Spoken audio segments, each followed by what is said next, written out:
Welcome to the Beeson Podcast, coming to you from Beeson Divinity School on the campus of Samford University.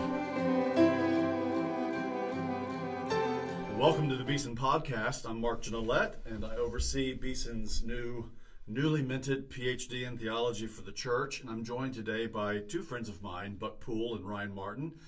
These two here are a member of our initial cohort in our new program here, and we're so glad that the two of you have decided to join us today.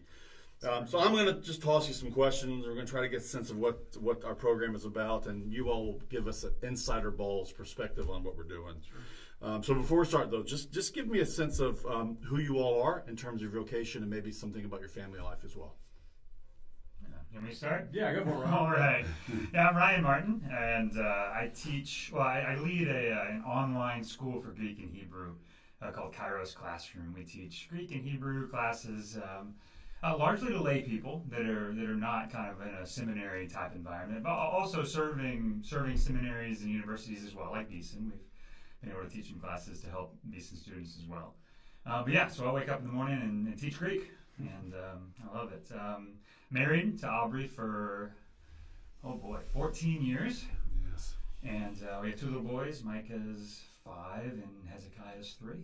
You know, we get to see Ryan and his family go to our church as well, so we get to see the crew regularly. Yes. They're wonderful. All right, Brother Buck, what do you got to tell us? Yes, absolutely. So I serve at Cross Point Church, which is a Baptist church out in Trussville, and there I'm the missions minister and senior adult minister. It's a dual role, quite an interesting combination there. I've been there for about 7 years now. Started when I started my MDiv here at Beeson. Started part-time there and then have stayed there since. And so I do not teach Greek when I wake up in the morning, and that's probably a good thing for the senior adults at Crosspoint, certainly. And I'm married to April. We have two kids, an 11-year-old daughter, Kate, and an 8-year-old son, Braden, and they keep us busy most of the time. So. Yeah, love it. And I've got to see Buck in his context too at their church, which has been a real blessing. Okay, so first question I want to touch away. We wrestled here internally as a faculty with this new PhD program for a while, and I'll just be honest, I had some misgivings myself about this program because you want to be careful not to allow some of these new programs to begin to shift the sort of mission and purpose of the institution. And we exist at Beeson, as you both know, you're both products of our MDiv as well, to train folks for vocational ministry. And this PhD that we've done here it's in some sense a kind of natural extension of what we do best. So I just want to hear you all talk about what piqued your interest in this program, what drew you toward it. Now, I'm going to dive a little bit deeper into this sort of the nuts and bolts in a little bit, but just maybe a broader sense of like what drew you into this thing. Yeah, I mean, it did feel like a very Beeson thing, the way that it was described to me. Very, very broad and in good ways, pulling from a lot of different, sub-disciplines or kind of worlds within the theology, biblical studies landscape.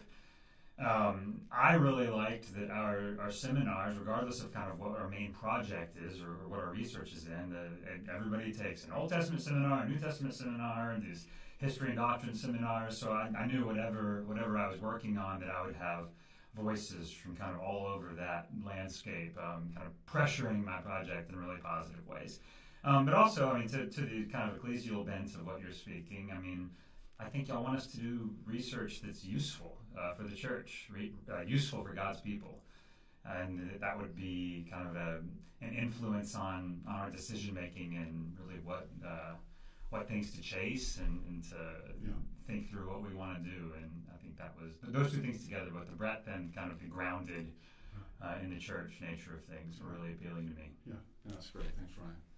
Yeah, for me, I knew I wanted to do postgraduate work and wasn't quite certain what that looked like. And frankly, just looking at some other programs and things, just nothing seemed to fit what I was looking for. Perhaps at times some of them seemed too specific, kind of too hyper-focused in one particular area that I didn't necessarily want to be in. Yeah. And then the flip side is when you certainly started looking into PhD programs, I didn't, my vocational calling, I believe, is in the church. I don't believe it's necessarily in the academy. And so much of that kind of took off those programs kind of off the option list. And so I really didn't know exactly what I was looking for, frankly, whether it even existed.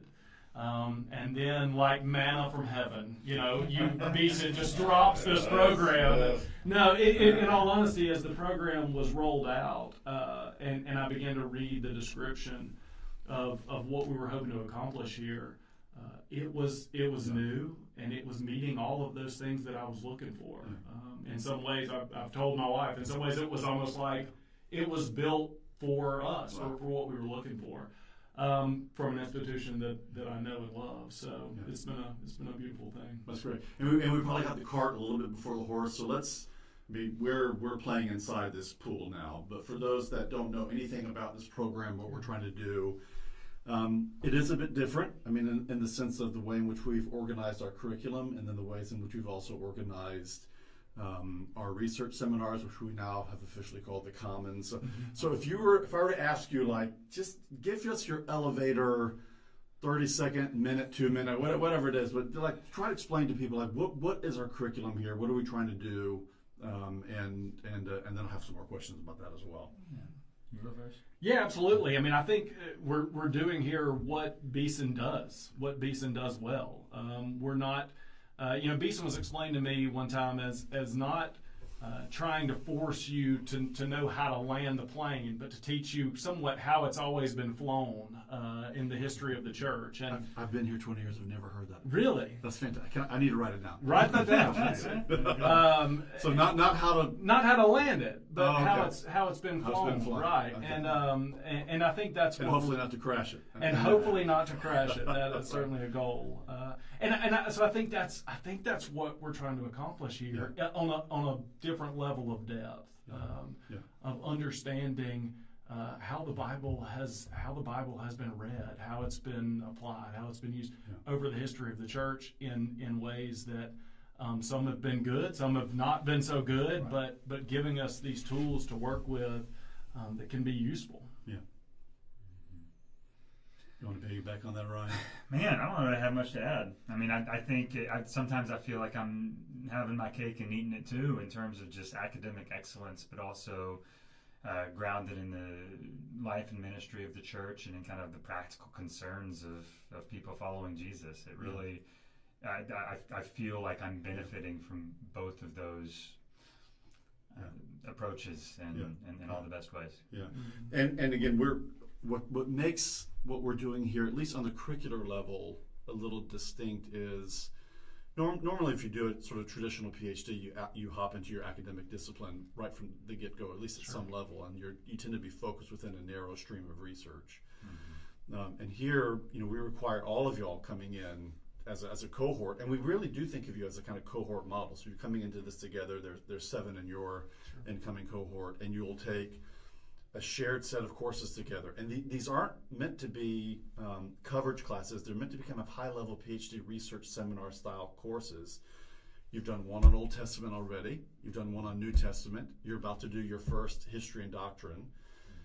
So again, this is what we're trying to shape here is Old Testament, New Testament, 2 courses in history and doctrine, 1 in church and world in the 21st century, and then a directed readings course that prepares you to defend your dissertation proposal. But you're working in New Testament, right? And Buck, you're working in church history, mainly 19th century North American Christianity. And yet you both had to sit in an Old Testament class, right? And you both had to sit and you're about to both read Jonathan Edwards together, right? Going into this class with Dr. Sweeney. So talk to me a little bit about that. I mean, just the nature of being forced maybe a little bit outside of your comfort zone, trying to think outside the box, and the way in which the interdisciplinary dynamics might serve this generalist approach that we're trying to achieve. Oh, for sure. I mean, I think for me, like having a general idea of the kind of project I want to do for my dissertation, and going into these seminars with reading that, again, I wouldn't sit down and choose these books for my own personal research project, right? Really? At least not all of them. You're not going to read Hans Fry on your own? I mean, well maybe that one. That one for sure. Yeah, you picked a bad example there. I think it's been very, productive and fruitful for me to like try to connect. Like okay, like here are the strengths and weaknesses of what I think I'm trying to do. Here are the holes. Here are the places where I know that I want to explore further. Okay, now how can I put all of that in conversation with with Jonathan Edwards, with Old Testament hermeneutical traditions, like all these. I mean, even the papers that I've written so far have really come straight out of that connection, the connection between what I'm interested in and what I want to do, and what we're reading together as a cohort, and the conversations that we have in those kind of intensive seminars. They've just, already taken my research and my thinking in totally different ways than I would have ever expected. Yeah, that's great. Certainly, I think Ryan's hitting on it. There's a level of freedom that's been given in the curriculum, where yes, we're all reading the same things, we're all drawing from the same sources through the seminar, but at least with our research after the seminar, there's some freedom there to be able to take the themes that we've wrestled with together and then maybe try to apply them or insert them into our own discussion, our own interest in area of research, and that's been a really good thing. Yeah, if you can kill two birds with one stone, it's kind of an ideal world. Now that's not always easy to achieve, but if you can do that, that's a blessing. Yeah. I want to talk a little bit more about the program, and then maybe think a little bit about how you might talk to people who are considering a program like this. But let me ask you this question, or frame it this way for you.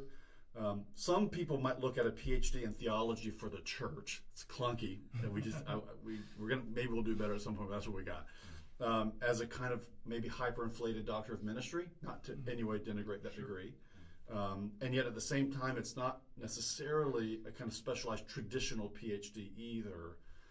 But it's still very much an academic degree. Mm-hmm. So talk to us a little bit about sort of the academic workload, the intellectual kind of heavy lifting that you've had to do in this program already. How are you navigating that? Because both of you still are vocationally active in your call. So talk a little bit about the intellectual freight of what's going on in your world now. Yeah, I'm sure. Just candidly, it's the most difficult intellectual exercise I've ever been part of, as it should be. Right? I think that's the hope that it would be, and it is. I didn't know exactly what to expect. I don't. My background. I don't have a family full of PhDs, or we don't know what to expect here, right? And so, you don't know. Are you walking into kind of a ramped up, MDiv or DMin, or, is it the logical progression? And I would argue, from what I've seen so far, the answer to that is no. That it is a completely different ball game from an academic rigor, from a just depth that you have to bring to the subject, and that's been hugely beneficial for me already, because it forces you to expand, it forces you to grow, and it's forced me to deepen in some areas that I frankly needed to. So that's been a good thing. That's helpful. Yeah, I don't.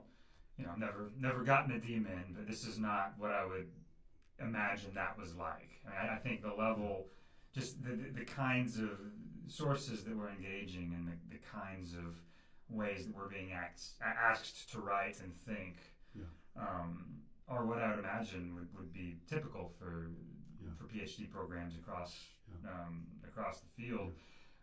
But there is a degree of flexibility. Mm-hmm. I feel like I work full time, and it's a lot, but I'm doing it. I'm pulling it off. It ebbs and flows, the workload, as seminars are coming up. I don't remember if you've already said this or not, but it's not a residential program. Yeah. So there's 3 seminars throughout the year. There's just all week.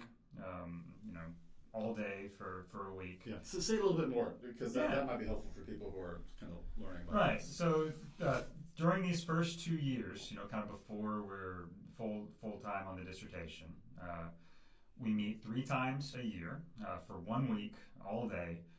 There's readings that we do that lead up to that. So we get a syllabus, and we're reading through books and articles and pieces leading up to the seminar that then we discuss in the seminar. And then after the seminar, we go and write a paper and do a project. So that right there times 5, I guess, leading up to the directed readings thing. and then 2 years on the dissertation. And we have all this information for folks that's available on our website just in terms of the details. But yeah.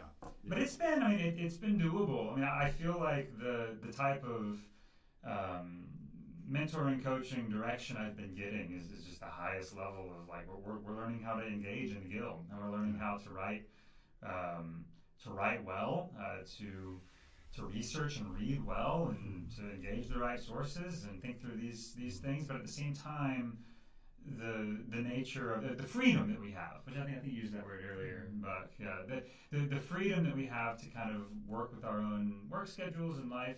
We can work on these things when we want to. And again, I know I've said this earlier, but it just feels like we're getting the best of two different worlds. But I don't feel like I'm getting anything less in terms of the academic expectations and intensity in that regard. Okay, that's a curveball question for both of you, but especially for Buck, because I know you're a local pastor as we speak. So heavy lifting kind of intellectual activities here, a lot of reading that might seem somewhat esoteric, lost in the theological abstract landscape of whateverville. So you're engaging in all of that, and you're pastoring. So how do you see those two related to one another, and how is this sort of serving your local ministry, maybe even now? Yeah, certainly. You have to be mindful of that. If I take the conversations that we have in our seminar and I go, regurgitate those at the church, I'm going to get some funny looks sometimes, just because it's a different way of talking. Yeah. It is engaging sources that most of our people would not be familiar with, that I wasn't familiar with until I engaged with them in the program, and so you have to be mindful of that. I think one thing that has been helpful in that regard has been trying to make sure that I maintain a consistent devotional life. Yeah. Not allowing the academic reading to become my only interaction with the Lord. That I still have a devotional life that allows me to maybe stay a little more engaged in the real world that we live in, and I think that's been helpful. It's not always perfect, and I can tell when it's not, but that's been a helpful thing for me. Yeah, that's good. I think Eugene Peterson said years ago that no one leaves seminary unscathed. Yeah. So I think that's always part of the challenge that we feel, especially, even someone like myself that does this for a living. Right? Sure. It's a challenge. That's good. Okay, so let's say that there's a proverbial listener out there who's either a pastor or maybe even someone coming out of an MDiv, but sees their theological vocation primarily in ecclesial terms. What would you tell that person if they're like, not everyone needs to do this. We say that all the time, like you can be a wonderful pastor and never do this, so it's not necessary. But for those that are wired in a certain way, like how would you help them sort of discern and think through what this kind of program might offer them? The person that you just described, yes. Like this is do it. Yeah, do it. Again, that's not everybody. I think not everybody that conceives of their vocation in that way also has these deep kind of academic type questions or desires to explore these things at this level. But if you do, I just think this is a very special and unique program that not only allows you to do that from your vocational ministry position, but values your vocational ministry position. Not as this other thing that's in the way of your studies, but that this is the location from which you should engage in your studies. This should drive and direct and kind of pressure your research in ways that are good for you and for your people and for the church. Yeah, it's great. Yeah, I think one thing that I never wanted to do when I considered any of this type of work was I never wanted to be working just for letters at the end of my name. I think that's I didn't want to be in a position where, hey, we just need these letters, because to your point, you don't need that. You can be exactly the pastor that God's called you to be without this level of degree. Or as my kids tell me, you're the doctor on the plane that can't really help anybody. It can't help anybody, right? Let's keep it in perspective. That's exactly right. That's exactly right. And so, with that being said, and with the time commitment involved and the sacrifices that you inevitably have to make when you pursue this level of academic work, you want to make sure that it's useful, that it's something that's actually going to be helpful, that it's not something you're putting on a resume. It's something that is actually building you and growing you to be able to help people. And I think that's where this program in particular, again, with that flexibility and that freedom, allows you to really begin to hone in on, well, what is it? What is it that the Lord's called you to that you can expand upon and grow during this window of time that will not just be for your own professional growth, but will be a tool in helping you develop other brothers and sisters in Christ. Good. I'm drawing from memory here, so people may have to correct me on this, but if my memory serves me, I think J.I. Packer, for many years, for the end of his life, emphasized the necessity and the importance of catechesis in the life of the church. And there's I felt a deep heaviness that we're losing that kind of brokering work in many ways that a pastor would do in terms of helping people think and reason theologically and engage biblically and shape the way in which they view the world through that Trinitarian lens. So I think that's so much about what our hopes are, is that you have this kind of brokering, catechetical impulse that's not locked in kind of esoteric discussions, but actually kind of worked out in with the how would one say it, those boots on the ground, I guess one would say. Okay, final question. For those who are listening to this and may be inclined to pray for our new program and may be inclined to pray for the students that are in it. So you're our first cohort. There's 7 of you. We just went through admissions round 2, and we hope the new cohort will be in January, Lord willing. How would you encourage people maybe to pray for this program, pray for the students who are involved in it? Be curious to hear your thoughts on that. Yeah. I think if you want to pray for us, it's that we will continue to have the ability to put in the work that's necessary, to do that with joy, to not do that out of obligation, but to be able to do it out of a sense of purpose and joy and again that freedom that comes along with that. So I think that's one way you could pray for us. The program in general, I mean, it's an infant now, so just pray that it'll continue to develop in the way that the Lord has created it to, right? I think that would be my prayer. That's great. Thanks. Yeah, I don't have much to add to that. I think in any sort of academic context where you're submitting papers and trying to earn get good grades, and there can be this desire to impress the people around you, to kind of stake out a place for yourself and in kind of the academy, and I think just even the raison d'etre for this program resists that in some ways that I'm already thankful for. But it's still hard, You still kind of can be tempted to write about what's the newest exciting thing that'll get me, the right kind of attention that I want, or how can I make my own mark on the academy in this way or that. And that's not all bad by any stretch, but I think this program is uniquely set up to kind of guide us into the guild in such a way that leaves our souls intact, helps us to see the eternal value of what we're doing, and to realize this is not for us, that this is for the Lord and for His church. But that's still hard. So I think pray for our hearts and for our motivations, and that these academic and research endeavors will draw us closer to the Lord and closer to our church communities, rather than the wedge that I think gets driven sometimes. That's a good word. Paul House, who's my erstwhile colleague and your erstwhile professor, recently retired. I'll never forget one day he passed me in the hallway. I think I got some sort of promotion or something around here. And he said, yes, I remember the day when it dawned on me that I was no longer a young, promising scholar. So time has a way of humbling us, I think, on these kind of things, to keep it in perspective. Anyway, fellas, what a delight. Thank you for taking of your time to share your perspective and what the Lord's doing in your lives and your families, your vocation here in this context with us. Listeners, this has been Buck Poole and Ryan Martin. Thank you for joining us, and thank you, listeners, for tuning in. Please pray for the Lord's work here at Beeson, and we're praying for you, and for now we say goodbye.